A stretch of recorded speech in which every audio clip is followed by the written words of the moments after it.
Hi കൂട്ടുകാരെ, അസ്സാം വലൈക്കും. എന്തൊക്കെയുണ്ട് വിശേഷങ്ങൾ? അപ്പം ഓണം വിഭവങ്ങൾ നമ്മൾ ഉണ്ടാക്കാൻ തുടങ്ങിയിട്ടുണ്ട്. അതിൽ രണ്ടാമതായി ഞാൻ ഉണ്ടാക്കാൻ പോകുന്നത് ബീട്രൂട്ട് പച്ചടിയാണ്. ബീട്രൂട്ട് പച്ചടിക്ക് ആവശ്യമുള്ള സാധനങ്ങൾ എന്തൊക്കെയാണെന്ന് നിങ്ങൾക്ക് ഞാൻ കാണിച്ചു തരാം. ആദ്യമായിട്ട് വേണ്ടത് ബീട്രൂട്ടല്ലേ.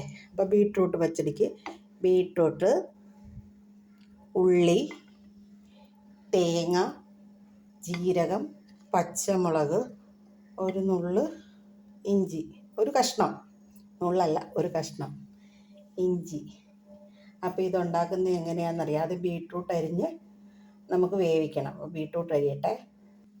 ബീട്രൂട്ട് അരിഞ്ഞ് ചിരണ്ടിക്കൊണ്ട് വന്നിട്ടുണ്ട്. ഗ്രേറ്ററിൽ ചിരണ്ടിയതാണ്, ചെറുതായിട്ട് ചിരണ്ടി വേണം. ഞാൻ നേരത്തെ പറഞ്ഞതിൽ തൈര് മറന്നു പോയായിരുന്നു. ഒരു കപ്പ് പുളിയുള്ള തൈര് വേണമേ. പുളിയുള്ള തൈര് കൂടെ വേണം. പച്ചടിക്ക് പുളിയുള്ള തൈര്, അധികം പുളി വേണ്ട, എന്നാലും ഇച്ചിരി പുളിപ്പ് വേണം. അപ്പം നമുക്ക് ഇതൊരു ചട്ടിയിലേക്ക് ഈ ബീട്രൂട്ട് ഇട്ട് ചട്ടി വെച്ച് ബീട്രൂട്ടൊക്കെ പെട്ടെന്ന് വേകുന്ന ഐറ്റമാണ്. ഇത് ഒരു രീതിയിലാണ് ഇങ്ങനെ ഉണ്ടാക്കുന്നത്. വേറെയും പലയിടത്ത് പല രീതിയിലാണ്. ഇതിപ്പോൾ ഇന്ന് നിങ്ങൾക്ക് എളുപ്പത്തിന് വേണ്ടി ഞാൻ ഇത് പറഞ്ഞു. ഇതിലും എളുപ്പമുള്ള മാർഗ്ഗമുണ്ട്. അപ്പോൾ അത് ഞാൻ പതിയെ കാണിക്കാം. അപ്പോൾ ഈ ചട്ടിയിലോട്ട് കുറച്ച് വെള്ളം ഒഴിച്ച് ഇതൊന്ന് വേവിക്കാൻ വയ്ക്കാം. വെന്ത് വരുന്ന നേരത്ത് നമുക്ക് അതിനുള്ള അരപ്പ് തയ്യാറാക്കണം. ബീട്രൂട്ട് ശരീരത്തിന് വളരെ നല്ലതാണ്. കുട്ടികൾക്ക് കൊടുക്കുന്നത് ഏറ്റവും നല്ലത്. പിള്ളേർക്ക് കഴിക്കാനും ഇഷ്ടമാണ്. ആ കളർ ഇഷ്ടമാണ്. എൻ്റെ മോൾക്ക് ഇഷ്ടമാണ് ബീട്രൂട്ട്. ക്യാരറ്റാണ് എൻ്റെ മോൾ കൂടുതലായിട്ട് കഴിക്കുന്ന പച്ചക്കറി എന്ന് പറയുന്നത്. അപ്പം തോരനായാലും മെഴുക്കുവരട്ടി ആയാലും ഇത് ഓണമല്ലേ, അപ്പം നമുക്കൊരു പച്ചടി വേണ്ടേ. ഇന്ന് പച്ചടിയാക്കാം. അപ്പം ഇത് വേകട്ടെ, അപ്പോഴേക്ക് അരപ്പ് തയ്യാറാക്കാം. ഇത് ഓരോന്നായി മിക്സിയിലേക്ക് ഇട്ട് കൊടുക്കാം. നമുക്ക് തേങ്ങ, ഒരു കഷ്ണം ഇഞ്ചി, രണ്ടുള്ളി, കുറച്ച് നല്ല ജീരകം, പച്ചമുളക്, ഒരു തണ്ട് കറിവേപ്പിലയായിട്ട് ഇതൊന്ന് അരച്ചുകൊണ്ട് വരാം നന്നായിട്ട്. ഇതിലേക്ക് ഒരല്പം ഉപ്പിട്ട് കൊടുക്കണേ. എങ്കിലേ കഷ്ണത്തിലൊക്കെ നല്ല ഉപ്പുണ്ടാകത്തുള്ളൂ.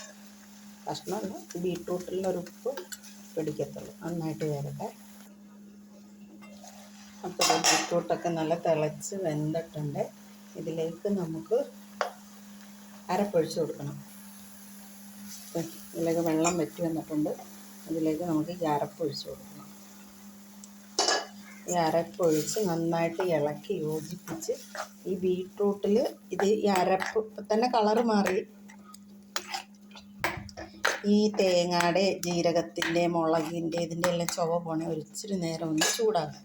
ഒന്നുകൂടെ ഒരു 2-3 മിനിറ്റ് നമുക്ക് മൂടി വെക്കാവേ. തീർന്നു.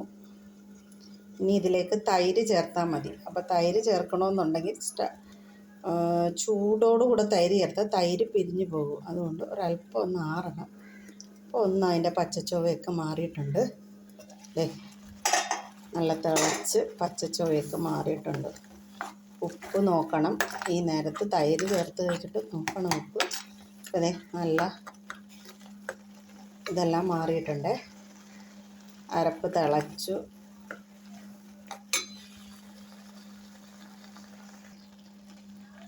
സ്റ്റൗ ഓഫ് ചെയ്തിരിക്കുന്നു. തൈര് ചേർത്ത് മൂടി വെക്കാം. ഇനി ഇതൊന്ന് താളിക്കണം. ചട്ടി ചൂടായി വരുമ്പോഴത്തേക്കും കുറച്ച് ഒരു സ്പൂൺ എണ്ണ ഒഴിക്കുക. എണ്ണ ഒഴിച്ച് എണ്ണ ചൂടായി വരുമ്പോഴത്തേക്കും കടുക്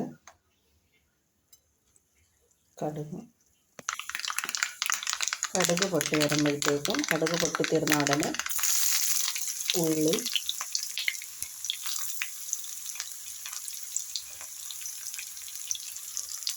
വറ്റൽ മുളക്,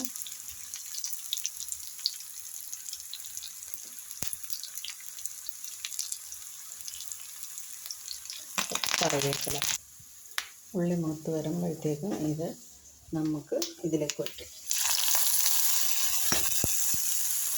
നമ്മുടെ ബീറ്റ്റൂട്ട് പച്ചടി ഇവിടെ തയ്യാറായിട്ടുണ്ട്. സദ്യയിൽ ഈ സാറിന് പെട്ടെന്ന് നമുക്ക് ഈ കളർഫുൾനെസ്സും ഉണ്ട്, എല്ലാവരും ഒന്ന് നോക്കുന്നൊരു വിഭവം കൂടെയാണ്. സദ്യ ഉണ്ടെങ്കിൽ ഇതുണ്ടായിരിക്കും. അപ്പം വീഡിയോ ഇഷ്ടപ്പെട്ടാൽ നിങ്ങൾ ലൈക്ക് ചെയ്യണം, സബ്സ്ക്രൈബ് ചെയ്യണം കേട്ടോ. സബ്സ്ക്രൈബ് ചെയ്ത് ഷെയർ ചെയ്യണം. എന്തെങ്കിലും ഇതിൽ പോരായ്മകളോ എന്തെങ്കിലും ഉണ്ടെന്നുണ്ടെങ്കിൽ നിങ്ങളെനിക്ക് കമൻ്റായിട്ട് അറിയിക്കണം.